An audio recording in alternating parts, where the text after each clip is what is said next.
দর্শক সবাইকে স্বাগত জানাচ্ছি ইসলামী ব্যাংক নিবেদিত হ্যাপেনিং পয়েন্ট অনুষ্ঠানে। এই অনুষ্ঠানে আমরা বিভিন্ন বিষয় নিয়ে কথা বলি। আজকে বাংলাদেশের আবাসন খাত নিয়ে আমরা কথা বলবো। আমাদের সঙ্গে এই বিষয়ে কথা বলতে উপস্থিত আছেন জনাব মাসুদুর রশিদ, ব্যবস্থাপনা পরিচালক, স্বপ্নধারা। জনাব মাসুদুর রশিদ, আপনাকে স্বাগত জানাচ্ছি আমাদের অনুষ্ঠানে। আপনাকেও স্বাগত এবং আপনার এটিএন নিউজের মাধ্যম দিয়ে আমি সমগ্র দেশবাসী যারা আমাদেরকে দেখবেন শুনবেন তাদের সবাইকে স্বাগত।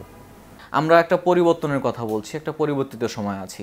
আপনার চোখে এখন আবাসনের যে ব্যবসা, সামনে কি হতে যাচ্ছে, যদি আপনার কাছ থেকে একটু শুনি। আমি আপনাদের ব্যাপারটা হচ্ছে যে আমি এটা বলার আগে আমি রিয়েল এস্টেট বিজনেস করি। রিয়েল এস্টেট বিজনেসটা আমি কেমন চাচ্ছি এইটা আমি এই গল্পটা বলতে চাচ্ছি। এটা বলার আগে আমি আমার একটা গল্প বলতে চাচ্ছি। সেটা হলো যে আমার একটা ছোট্ট একটা ইন্ডাস্ট্রি ছিল গাজীপুরে, বাংলা পলি অ্যান্ড প্যাকেজিং ইন্ডাস্ট্রিজ লিমিটেড। তো তখন আমি ওই বিজনেস করতাম, সেটা অনেক দিন বিজনেসটা করতেছিলাম। পরে হঠাৎ এসে আমি রিয়েল এস্টেটে ঢুকছি যে কোনো একজনের পরামর্শে। আমি অ্যাকচুয়ালি রিয়েল এস্টেট বুঝতাম না। তো এসে যাদের সাথে আমি মিশলাম, আমার কাছে এই মিশতে গিয়ে রিয়েল এস্টেটের মিশতে গিয়ে আমার কাছে একটা দিন যায় আর একটা দিন আমার কাছে খটকা লাগতেছে, একটা দিন যায় আর একটা দিন খটকা লাগতেছে। আর শেষমেশ আর তাদের সাথে আর আমার মিল থাকে না, আমি তারপরে একা চলতে থাকি। তো দেখেন, আমি ছিলাম ছোট একটু শিল্পপতি বলতে পারেন, এরকম শিল্প উদ্যোক্তা বা যে কোনো জায়গায় গেলে বলতে পারতেন যে আচ্ছা ঠিক আছে, উনি একজন ছোট শিল্প উদ্যোক্তা বা শিল্পপতি, ছোট শিল্পপতি। এইটাও একটা প্রেস্টিজের ব্যাপার ছিল যে না, আমার প্রেস্টিজটা তো ছিল। তা আমি আমেরিকা গেলাম। আমেরিকাতে যাওয়ার পরে তো ওইখানে একটা ফেয়ারে অ্যাটেন্ড করলাম, রিয়েল এস্টেটের ফেয়ার। তো রিয়েল এস্টেট ফেয়ারে অ্যাটেন্ড করার পরে তো ওইখানে যাওয়ার পরে সবাই রিয়েল এস্টেটকে এত বাজেভাবে দেখতেছিল যে আমি মনে হয় খুব খারাপ লোক, আমি খুব খারাপ কাজ করি, রিয়েল এস্টেট বিজনেস করি, খুব খারাপ করি। তখন আমার ওইখান থেকে মাথার মধ্যে ঢুকছে যে আমি কেন এই জগতে ঢুকলাম, কেন এইটার মধ্যে আসলাম। আমার তো আসলে এই রিয়েল এস্টেট বিজনেসে ঢোকাটা মনে হয় আমার ঠিক হয় নাই। তো এটা নিয়ে আমি একদম একরকম ডিপ্রেশনের মধ্যে চলে গেলাম। চিন্তা করতে করতে করতে আমি কখনো আমি আর এটা রেজাল্ট পাই না যে আমি আসলে কেন ঢুকলাম। আমার তো ওইটাই ভালো ছিল, আমি ওইখানে ছিলাম। আমাকে ছোট শিল্পপতি বলতো, এটাও একটা প্রেস্টিজ ছিল। কিন্তু এখন বলতেছে যে আমি সন্ত্রাসী, আমি এইটা খারাপ, আমি মানুষের টাকা মেরে খাই বা মেরে খেতে এসছি, এইরকম ব্যাপারগুলো আমার কানে কিন্তু সবকিছু নেগেটিভ আসছে। আমি আমেরিকাতে বসে শুনতেছি, আমার কানে কথাগুলো আসতেছে। তখন থেকে আমি চিন্তা করছি যে কি করব, কিভাবে কি করব। আল্লাহর উপরে সফরদার রেখে এখন রিয়েল এস্টেট বিজনেসটা এমন একটা বিজনেস, আপনি এইখানে যদি একবার ঢুকে যান, এখান থেকে বের হওয়াটা মুশকিল হয়ে যায়, খুব কঠিন, বের হইতে পারবেন না। আর আমি আমার ফ্যাক্টরি বিক্রি করে যে টাকাটা পেয়েছিলাম, তো ওই টাকাগুলো তো আমার এখানে ইনভেস্ট করা হয়ে গেছে। আমার আর কোনো কাজ নাই, কিছু নেই, আমি কি করব, আমি কোত্থেকে টাকা পাবো। তো আমাকে বাধ্য হয়ে আমাকে এটা লেগে থাকতে হয়েছে এটার মধ্যে। না হয় আমি আমেরিকাতে যাওয়ার পর যেই কথা শুনছি, আমি এসেই তাড়াতাড়ি এটা সেল করতে পারলে সেল করে দিয়ে আমি বের হয়ে যেতাম, আমি এটার মধ্যে থাকবো না। এরপর থেকে আমার মাথার মধ্যে ঢুকছে আসলে কেন আমাদেরকে মানুষ খারাপটা বলে, কেন রিয়েল এস্টেটকে খারাপ, আমাকে দেখে কেন মানুষ খারাপ বলতেছে, যে আমি খারাপ লোক কেন। আসলে কি মানুষের দোষ? না, মানুষের দোষ না, টোটাল দোষটা আমাদের রিয়েল এস্টেটের। দেখেন, যারা রিয়েল এস্টেট এখন রেডি করতেছে, যারা রিয়েল এস্টেট এখন শুরু করতেছে, তারা একটা ট্রেড লাইসেন্স দিয়ে রিয়েল এস্টেট শুরু করতেছে। আমার অফিসে চাকরি করে মাত্র এক্সিকিউটিভ থেকে সে ম্যানেজার হয় নাই এমন একটা লোক আমার এখান থেকে বের হয়ে গিয়ে সেও একটা রিয়েল এস্টেট শুরু করছে। আমি জানি তার কাছে টাকা নেই। টাকা ছাড়া রিয়েল এস্টেট বিজনেস করা যায়, এই রিয়েল এস্টেটই শুধু। টাকা ছাড়া বিজনেস বাংলাদেশে করা যায় এই রিয়েল এস্টেটে। কেন? আমার ইন্টেনশনটাই হচ্ছে পরের টাকা দিয়ে আমি বিজনেস করব। আর যখন পরের টাকা দিয়ে বিজনেস করবো ইন্টেনশন নিয়ে আমি কাজ করতে আসি, তখন আমাদের সিস্টেম হলো অন্যদের থেকে টাকা কিভাবে নিব। আমার খালি এই বুদ্ধি আমি করি সব সময়, যে অন্যদের থেকে টাকা টানবো, অন্যদের থেকে টাকা টেনে কেউ আছে কোম্পানিটা টিকিয়ে রাখছে, কিন্তু ম্যাক্সিমামগুলা ওই অন্যদের থেকে টাকা নেয়, তারা তো একটা ম্যানেজারও পোস্টও ছিল না, এখান থেকে চাকরি ছেড়ে দিয়ে তারা বিভিন্ন জায়গায় চাকরি নিছে, মানে বিজনেস শুরু করছে। তখন তারা গিয়ে প্যাচ লাগিয়ে দিছে। এত টাকা তাদের রিয়েল এস্টেটের টাকা কিন্তু যদি আসে অনেক টাকা আসে, রিয়েল এস্টেট টাকার গরম সহ্য করা বড় মুশকিল, তো সবাইকে তো গরম সহ্য করতে পারে না। তখনই আস্তে আস্তে ধাপে ধাপে টাকা পয়সার তসরুপ করে পালায়। এই যারা তসরুপ করে পালায় তাদের কাতারেও আমাকেও ফেলে দেওয়া হয়েছে। কোনো উপায় নাই, কোনো পাবলিকের তো আসলে এখানে কোনো দোষ নাই, কারণ পাবলিক বুঝবে কিভাবে যেন আমি আসলে ভালো। সে তো আর আমাকে দেখে নাই, আমার সাথে থাকে নাই, আমার সাথে বোঝেন, কিন্তু আমাকে দেখে যেন ওই খারাপ লোকগুলার বিজনেস যেটা, ওই বিজনেসটাও আমি করতে আসছি, তো ও খারাপ আমিও খারাপ। আচ্ছা, এখানে আমরা খারাপের কথা বলছি, কিন্তু খারাপের মধ্য থেকেও ভালো সম্ভব, কেননা আবাসন হচ্ছে বাংলাদেশের যে কোনো মানুষের যে মৌলিক চাহিদাগুলোর মধ্যে একটা। কাজে মানুষ যতদিন পৃথিবী আছে ততদিন আবাসনটা লাগবে। কাজে এই বিজনেসটাকে আরও ভালো করা যেতে পারে, অথবা বাংলাদেশেও ভালো করা যেতে পারে। আপনার কাছে কি কি পরামর্শ আছে তাদের? আর আরেকটা জিনিস দেখেন, বাংলাদেশে এই যে রিয়েল এস্টেট যারা বড় বড় বিজনেস যারা করতেছেন, বসুন্ধরা, হ্যাঁ, কত বড় বিজনেস করতেছে, কই তারা তো পালায় নেই, তারা তো বাংলাদেশটাকে, বসুন্ধরাটা কত সুন্দর একটা সিস্টেম করেছে। এই যে ইসলাম হাউজিং, আফতাব নগর যেটাকে বলি, কত বড় একটা প্রজেক্ট করছে। সবাই এক না, মানে চাইলে গোছিয়ে করা সম্ভব, আপনাকে মনে রাখতে হবে যেন আপনি করবেন। এখন ব্যাপারটা হচ্ছে যে কে করবে এই মিটার তো আর বাংলাদেশে নাই, যে এই বুকের সাথে মিটারটা দিলাম বুঝতে পারবো উনি করবে আর উনি করবে না, এটা তো আর করতে পারবো। এখানে একটা সিস্টেমে নিয়ে আসা দরকার আমাদেরকে এখানে একটা সিস্টেমে নিয়ে আসা দরকার। আমাদেরকে সিস্টেমে আনবে কে? একটা রেগুলেটরি বডি তো থাকে। হ্যাঁ, আমাদের কর্তা হলো গৃহায়ণ ও গণপূর্ত মন্ত্রণালয়। তো গৃহায়ণ ও গণপূর্ত মন্ত্রণালয় আবার এখানে আরেকটা তারা একটা কাজ করে ফেলতেছে, তারা নিজেরাই রিয়েল এস্টেট বিজনেস করতেছে। এখন তাদের কাছে আমি বিচার দিতে গেলে সে আমাকে তো সে মনে করে তার কম্পিটিটর, সে আমাকে তো সে সঠিকভাবে বিচার করে না, কারণ তারা নিজেরাই এই রিয়েল এস্টেট বিজনেস করতেছে। তো আমার কথা হচ্ছে এমন একটা বডি থাকবে যারা রিয়েল এস্টেট বিজনেস করবে না, যারা সঠিক চিন্তাগুলো করবে, তারা আমাদেরকে সবাইকে মনিটর করবে যে কে রিয়েল এস্টেট বিজনেস করে কে করে না। এই গণপূর্ত মন্ত্রণালয় বলেন, রাজুক বলেন, তারা এই বিজনেস করাটা ঠিক না, তাদের এই বিজনেসের মধ্যে ঢোকাও ঠিক না, তারা আমাদেরকে মনিটর করুক। মানে যারা আসলে মানে ব্যবস্থাপনার দায়িত্বে থাকবে তারা যদি বিজনেসে ইনভলভ হয়ে যায়, জিনিসটা তখন তো মানে সেম স্বার্থ হয়ে যায়। হ্যাঁ, তখন তারা তো আর আমি যতই ভালো কাজ করি, আমারটা খারাপ, তাদেরটা ভালো হয়ে যাবে, কারণ তারা এই বিজনেস করে। আপনি দেখবেন যে তাদের প্রজেক্টগুলো তারা দেখবেন যে সব সার্টিফিকেট তারা পেয়ে যায়, বাট আমি যখন একটা সার্টিফিকেটের যাই আমি খারাপ লোক, আমাকে সার্টিফিকেট দেওয়া হয় না। কিন্তু এখানে রাজুক যাক, একই জায়গায় রাজুক যাক, রাজুককে সার্টিফিকেট দিয়ে দিবে, আমাকে সার্টিফিকেট দিবে না, জায়গা কিন্তু একটাই। এইটা মানে তারা কিছু সুবিধা পেয়ে যাচ্ছে ওইখানে, সব সুবিধা তারা নিয়ে যাচ্ছে। মনে করেন একটা জায়গা আমি গেলাম, ওইখান থেকে আপনার পরিবেশের ছাড়পত্র বা দায়মুক্ত ছাড়পত্র আনতে গেলাম, আমাকে দেওয়া হবে না, বিকজ আমি বেসরকারি লোক, আমার উদ্দেশ্য ভালো না, এইসব বলবে। আবার এই একই জায়গা নিয়ে যদি রাজুক বা গৃহায়ণ গণপূর্ত যায়, তাদেরকে ছাড়পত্র দিয়ে দেওয়া হয়। কেন? তারা সরকারি লোক। তাইলে আমি বিজনেসটা দাঁড়া করাবো কিভাবে? আমি তো বিজনেস করতে চাচ্ছি, আমি তো দেশের জন্যই করতে চাচ্ছি, তাই না? তো আমার এখানে একটা কথা হচ্ছে যে না, তারা বিজনেসটা এইভাবে করতে পারবে না। তারা বিজনেস না করুক, তারা আমাদেরকে তারা আমাদের মাথা হয়ে থাকবে, আমাদেরকে দেখবে আমরা কে কী করতেছি। এই একটা পয়েন্ট আমার কাছে মনে হচ্ছে যে আমাদের প্রবলেম। আরেকটা প্রবলেম আমি এটা সবসময় মনে করি, আমাদের বাংলাদেশের রিয়েল এস্টেট বিজনেস করতে গেলে আমরা কিন্তু মানে সবসময় আমরা ফ্ল্যাটের ক্ষেত্রেও ইনস্টলমেন্টে সেল করি, প্লটের ক্ষেত্রেও ইনস্টলমেন্টে সেল করি।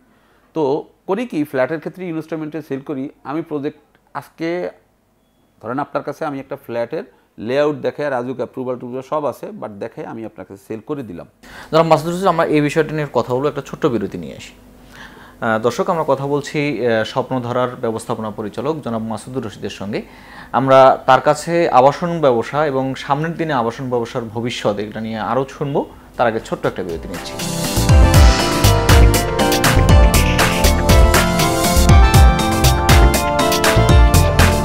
দর্শক, দর্শক, বিরতির পর আরেকবার আপনাদেরকে স্বাগত জানাচ্ছি ইসলামী ব্যাংক নিবেদিত হ্যাপেনিং পয়েন্ট অনুষ্ঠানে। আমরা কথা বলছি বাংলাদেশের আবাসন খাত নিয়ে। আমাদের সঙ্গে আছেন স্বপ্নধারার ব্যবস্থাপনা পরিচালক জনাব মাসুদুর রশিদ। জনাব মাসুদুর রশিদ, আমরা একটা কথায় শেষ করেছিলাম, আপনি বলছিলেন যে রিয়েল এস্টেট কোম্পানিগুলো যেহেতু ইনস্টলমেন্ট নেয়, এখানে একটা ব্যবস্থা চালু করা যেতে পারে, একটা সিস্টেম চালু করা যেতে পারে। হ্যাঁ, ইনস্টলমেন্ট নেয় ব্যাপারটা হচ্ছে যে আমি আসলে ব্যাপারটা হচ্ছে আমি তো ওনাকে ফ্ল্যাটটা এমন না যে ফ্ল্যাটে উনি হ্যান্ডওভার করে দিছি, এখন ওনার কাছে আমি ইনস্টলমেন্টে নিচ্ছি, উনি থাকছে সেখান থেকে টাকা যায়। ঘটনাটা বাংলাদেশের রিয়েল এস্টেট বিজনেসটা এরকম না। বাংলাদেশের রিয়েল এস্টেট বিজনেস হলো আপনি আমাকে 2 বছর আগ থেকে টাকা দিতে থাকবেন, আমি 2 বছর পরে আপনাকে ফ্ল্যাট হ্যান্ডওভার করব। এখন 2 বছরের পরে আমি আসি কি নাই, আমি আপনার টাকা নিয়ে কি করলাম, টাকা নিয়ে ফ্ল্যাট দিলাম কি দিলাম না, এইটা ধরার জন্য মানে মূলটাই হলো বিশ্বাস। এখানে বিশ্বাস করে আপনাকে টাকাটা দিচ্ছে। এই বিশ্বাসের তো কোনো দরকার নাই। এখানে গভর্নমেন্ট আমাদেরকে একটা কাজ করে দিলে হয় যে না, আমাকে গভর্নমেন্ট একটা ট্রেড লাইসেন্স দিয়ে কেন রিয়েল এস্টেট বিজনেস করতে দিবে? কেন একটা ট্রেড লাইসেন্স কিভাবে রিয়েল এস্টেট বিজনেস করে, এটা তো আমার মাথায় আসে না।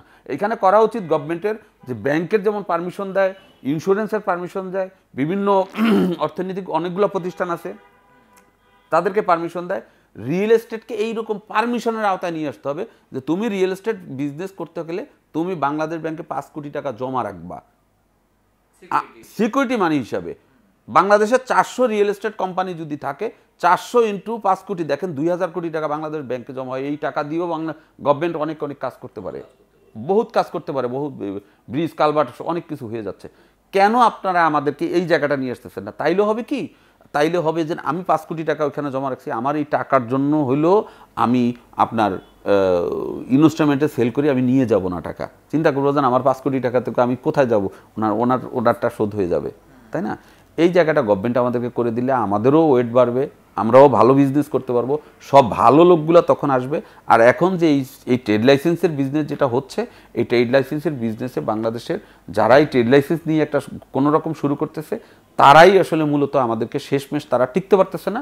তাদের এই ভুলগুলোর কারণে আমাদের আসলে টোটাল যারা ভালো করতে চাচ্ছি, আমাদের আসলে বিশাল বড় একটা বদনাম হয়ে যাচ্ছে। আচ্ছা, এখানে বদনামের কথা যেহেতু আসছে, কিন্তু সুনামও তো আছে, বিভিন্ন কোম্পানিগুলো সুনামের সাথে ব্যবসা করছে এবং দীর্ঘদিন টিকেও আছে। আসলে টিকে থাকার এখানে ফর্মুলাটা কি? মানে যদি টিকে থাকার ফর্মুলাটা এখানে হচ্ছে যে আসলে মানুষের সাথে কমিটমেন্ট। এখন টিকে থাকার অনেকগুলো ফর্মুলা আছে, অনেক ফর্মুলা আছে। টিকে থাকতে চাইলে টিকে থাকা যায়, টিকে থাকতে চাইলে টিকে থাকা যায়। কিন্তু এখানে রিয়েল এস্টেট বিজনেস আপনার মোটামুটি একটা ফান্ড ছাড়া রিয়েল এস্টেট বিজনেস হবে না। মোটামুটি একটা ফান্ড ছাড়া রিয়েল এস্টেট বিজনেস হবে না। আপনি যদি আরেকজনের কাছ থেকে টাকা নিয়ে, যেটা আমি বারবার বলতেছি, যে সিস্টেমটা চলতেছে, এই সিস্টেমটার পরিবর্তন করতে হবে। আপনি আমাকে বিজনেস করতে দিবেন, আমাকে মোটামুটি চিন্তা করতে হবে যে বাংলাদেশের রিয়েল এস্টেট বিজনেস সবাই করবে না। কেন সবাই করবে রিয়েল এস্টেট বিজনেস? যার কাছে ফান্ড আছে সেই রিয়েল এস্টেট বিজনেস করুক। সবাই বাংলাদেশে ব্যাংকের বিজনেস করতে পারে? ট্রেড লাইসেন্স দিয়ে ব্যাংকের বিজনেস হয়? ট্রেড লাইসেন্স দিয়ে কি ইন্স্যুরেন্স কোম্পানি হয়? তাহলে সেইটারও যেই কারণে আপনি ট্রেড লাইসেন্স নিয়ে সেটা করছেন না, রিয়েল এস্টেটকেও ট্রেড লাইসেন্স দিয়ে হওয়া উচিত না। কারণ এখানে অনেক টাকা মানুষের কাছ থেকে অ্যাডভান্স নেওয়া হয়। যেমন ব্যাংকে আপনি টাকা রাখেন, সেই টাকা যেন নিরাপদ থাকে, তার জন্য আপনি যেমন 400-500 কোটি টাকা বাংলাদেশ ব্যাংকে জমা করতে হয়, যে ওই টাকা নিরাপদ করার জন্য, সেম রিয়েল এস্টেটকেও নিরাপদ বিজনেস করার জন্য, নিরাপত্তার জন্য আপনার এইখান থেকে 2 কোটি হোক 5 কোটি হোক একটা টাকা বাংলাদেশ ব্যাংকে জমা নেওয়া উচিত। গভর্নমেন্টের এইটার দিকে দৃষ্টি দেওয়া উচিত।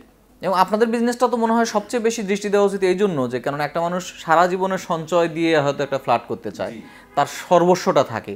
তো সেই ক্ষেত্রে তো এই বিজনেসটাকে আরও সিকিউর করা, একটা মানুষের প্রতিও তো সরকারের একটা দায়িত্ববোধ থেকে এটা করা উচিত বলে মনে হয়। হ্যাঁ, এই জিনিসটা সরকারের প্রতি আমার একদম আকুল আবেদন। এটা আমি অনেক দিন ধরে চিন্তা করছি। আজকে আমার এই কথাটা আমি আপনাদেরকে বললাম আপনাদের মাধ্যমে, যেন আশা করি এটা সরকারের যারা দায়িত্বে আছেন তাদের কানে কথাটা যাবেন। আমাদের কাছ থেকে আমাদেরকে এইভাবেই বিজনেস করতে দিয়েন না। এতে হবে কি, আমাদের ওই যে সবাই মতো আমার ছেলে মেয়েকে বিয়ে আমি দিতে পারবো না ভালো জায়গায়। কারণ সবাই তো মনে করে যে খারাপ লোক। আমি এই খারাপ লোকের দলে থাকতে চাই না। আমি চাচ্ছি যে একটু মরার আগে যেন মানুষ বলে যেন লোকটা ভালো ছিল, মানুষের টাকা পয়সা মেরে খায় নেই। জনাব মাসুদুর রশিদ, আরেকটা বিষয় নিয়ে কথা বলতে চাই। পরিবর্তনের একটা সময় এসেছে। আপনি দেখেন যে যেটাকে বলা হচ্ছে যে সব কিছুতেই পরিবর্তন করতে হবে। মানুষ বলছে যে আমি নিজের জায়গা থেকে পরিবর্তিত হব। সেই যে পরিবর্তনের এই সময়ে সেখানে আর কি কি করা যেতে পারে, অন্তত রিয়েল এস্টেট বিজনেস বলেন, আপনি একজন বিজনেসম্যান। আমি আসলে রিয়েল এস্টেট বিজনেস করি, রিয়েল এস্টেটের কথাই বলি। আমি এই যে কথাগুলো বলছি এইটাই একটা পরিবর্তন, এটা করুক বাংলাদেশে রিয়েল এস্টেট বিজনেস। আমি আবারও বলি রিয়েল এস্টেট বিজনেস সবার জন্য না। রিয়েল এস্টেট বিজনেস এইখানে টাকার মানে লিকুইড টাকার প্রচুর সরাসরি, এখানে সবাই বিজনেসটা করতে দেওয়া উচিত না। তাহলে সবাইকে কিভাবে আপনি বাদ দিবেন? আপনি এখানে একটাই নিয়ম করে দেন যে রিয়েল এস্টেট বিজনেস যে করবে সে মিনিমাম লেভেল 2 কোটি হোক 5 কোটি হোক বাংলাদেশ ব্যাংকে জমা দেওয়ার পরে তোমাকে পারমিশন দেওয়া হবে। মানে তার একটা সামর্থ্য আছে কিনা এটাও দেখে নেওয়া যাবে। সামর্থ্যটা, রিয়েল এস্টেটের সামর্থ্যটা দেখা উচিত। রিয়েল এস্টেট সবাইকে বিজনেস করতে দেওয়া উচিত না। আমি দুবাইতে ঘুরতে গেছি, ওইখানে গিয়েও আমি দেখছি যে ওইখানে কিন্তু রিয়েল এস্টেট সবাইকে করতে দেয় না। বিশ্বব্যাপী বড় বড় ব্যবসায়ী যারা, তারা রিয়েল এস্টেট, ট্রাম্প নিজেও রিয়েল এস্টেট ব্যবসায়ী ছিল, ডোনাল্ড ট্রাম্প নিজে। হ্যাঁ, রিয়েল এস্টেটটা বাংলাদেশ, আমি বলি আপনি দেখেন ব্যাংকের বিজনেস কি সবাই করতে পারে? সবাই পারছে না। কেন? এটার মধ্যে টাকার রাখবেন, এই টাকা নিয়ে সবাই যদি করতে পারতো দেখতেন ব্যাংকে মানে ব্যাংক বাংলাদেশে থাকতো না। কারণ কেউ না কেউ টাকা নিয়ে সব ভাগতো, সবাই ভাগতো। তো নিয়মটা করে দিছে, কোনো একদিন নিয়মটা তো করে দিছে গভর্নমেন্ট যে তোমার 500 কোটি টাকা জমা রাখা লাগবে। তো সেই নিয়মটা এখনই করা হোক রিয়েল এস্টেটের ক্ষেত্রে, যে তুমি 2 কোটি টাকা জমা রাখো বা 5 কোটি টাকা জমা রাখো, তাহলে এটা ঠিক হয়ে যাবে। তাহলেই আপনার এই বিজনেসটা দেখবেন একটা নিয়মের মধ্যে চলে আসবে। এবং তখন বড় বড় কোম্পানিগুলো যাদের অনেক সুনাম আছে মার্কেটে, তারাই বিজনেস করতে নামবে। সবাই বিজনেস করাটা উচিত না। আমি এটা আমাকে মানে অনেকেই হয়তোবা যারা বিজনেসটা করতে চাচ্ছেন বা যাদের এই চিন্তা আছে, আমি তাদেরকে হয়তোবা তারা আমাকে খারাপ বলবেন না, প্লিজ আমার জায়গায় একদিন এসে আপনারাও বুঝবেন যে না আমি আসলে কেন আপনি যে কথাটা বলছেন এটা ভবিষ্যতের জন্য বলছেন। ভবিষ্যতের জন্য বলতেছি। কোনোভাবেই সবাইকেই বিজনেস করতে দেয়, রিয়েল এস্টেট বিজনেস, ব্যাংকের বিজনেস, ইন্স্যুরেন্সের বিজনেস, এই বিজনেসগুলো সবাই করতে পারবে না। এই বিজনেসগুলো এমনরাই করবে আমার টাকা নেই, আমি এই বিজনেস করা উচিত না। এই বিজনেসের নামার পরে যেটা হবে যে আমি মানুষের সাথে কথা আমি ঠিক রাখতে পারবো না, মানুষ আমাকে খারাপ বলবে, টোটাল রিয়েল এস্টেট ফ্যামিলির একটা বদনাম হবে। রিয়েল এস্টেট ব্যবসার সাথে একটা বড় বিষয় থাকে পরিবেশ, সৌন্দর্য এবং আপনার চারপাশটা আপনি কেমন রাখছেন সেটার সঙ্গে। তো কি করা যেতে পারে বলে আপনি এখানে মনে করেন, এবং এই জিনিসগুলো কি হলে আপনাদের জন্য ভালো হয়? রিয়েল এস্টেট বিজনেসের ক্ষেত্রে আসলে আমাদের আরও তো প্রবলেম আছে। তো আমাদের মূল যেই প্রবলেমটা সেটা আমি আপনাকে বললাম। আর এর সাথে সাথে আরও কিছু প্রবলেম আছে যেটা আমাদের আসলে সময়টা অনেক নষ্ট করে, যেগুলো হলো আমাদেরকে ওয়ান স্টপ সার্ভিসটা আমাদের খুব দরকার। যে আমরা পরিবেশের ছাড়পত্রের জন্য আমরা এক জায়গায় যাচ্ছি, পরিবেশের অধিদপ্তরে যাচ্ছি, তারপরে আমরা ডিটিসির ছাড়পত্র ডিটিসির জন্য যাচ্ছি, ওই একটা জায়গার জন্য একটা ছাড়পত্র নিয়ে আসতে হয়। তো এটা না করে আমাদেরকে ওয়ান স্টপ সার্ভিস এক জায়গা থেকে করে দিলে আমাদের সময় কম লাগে, আমাদের মানে আর্থিক ক্ষতি কম হয়। তা আপনারা বোঝেনই তো যে দেশের পরিস্থিতিতে বিভিন্ন অফিস মানে বিভিন্ন খরচ। আমি এত ডিটেইল আর বলতে পারবো না, যেহেতু যত দৌড়াদৌড়ি হবে তত খরচটা বিভিন্ন জায়গাগুলো করা মানে বিভিন্ন রকম খরচ করা, এবং খরচ যদি আপনার কমে সেটা তো আলটিমেটলি গ্রাহকরাই সেবা। আপনি একটা বিল্ডিং করতে 10 তলার উপরে একটা বিল্ডিং করতে যদি আমাদের ছাড়পত্র লাগে, বিভিন্ন জায়গা থেকে ছাড়পত্র ম্যানেজ করতে হয়, তাইলে এই 10 তলা একটা বিল্ডিংয়ের বিভিন্ন জায়গা থেকে আমাদের বিভিন্ন রকম ছাড়পত্র আনতে বিভিন্ন সময়গুলো শেষ হয় এবং বিভিন্ন রকম ঝামেলাগুলো পোহাইতে হয়। তো এটা ওয়ান স্টপ করে দিলে আমার কাছে মনে হয় যে এটা আমাদের জন্য সময় কম লাগে, কাজও গতি আসবে। জনাব মাসুদুর রশীদ, আপনাকে অনেক ধন্যবাদ জানাচ্ছি, আমাদেরকে আপনি সময় দিয়েছেন এজন্য। আপনাকে ধন্যবাদ, এটিএন নিউজকে ধন্যবাদ। সেই সাথে আমি মানে আমাদের যারা উপরে আছেন, আমাদেরকে যারা দেখাশোনা করবেন, তাদের কাছে আবারও রিকোয়েস্ট, আপনারা আমাদেরকে একটু দেখেন এবং আমার কথাগুলো আমি বলছি, আমার কথাগুলো একটু চিন্তা করেন, এই একটু পরিবর্তন করি আমরা দেশটাকে। ইনশাল্লাহ রিয়েল এস্টেটকে পরিবর্তন করলে একটা জায়গা থেকে পরিবর্তন একটা করেই তো করতে হবে, করতে করতে ইনশাল্লাহ একটা ভালো জায়গায় আমরা চলে যেতে পারবো। দর্শক, আমরা কথা বললাম জনাব মাসুদুর রশীদ, স্বপ্নধারার ব্যবস্থাপনা পরিচালক। তার কাছে আমরা বাংলাদেশের আবাসন খাত এবং আবাসন খাতে আসলে কি করা উচিত, কি হলে আবাসন খাতের এতদিনের যে কলঙ্ক আছে, আমরা যদি কলঙ্কই বলি, বা এতদিনের যে ব্যাকলগগুলো আছে সেগুলো দূর হয়ে যাবে, তিনি অনেক কিছুই জানালেন। আমরা আশা করি তার মতো মানুষের হাত ধরে বাংলাদেশের আবাসন খাত একদিন সুনামের সাথে অনেক দূর এগিয়ে যাবে, এবং যে পরিবর্তনগুলোর কথা তিনি বলেছেন সেই পরিবর্তনগুলো নিশ্চয়ই বাংলাদেশে একদিন সম্পাদিত হবে এবং আমাদের দেশেই এটা সম্ভব। আজকের হ্যাপেনিং পয়েন্ট অনুষ্ঠান এখানে শেষ করছি। সবাই ভালো থাকুন, সুস্থ থাকুন, আর সবসময় এটি নিউজের সঙ্গেই থাকুন।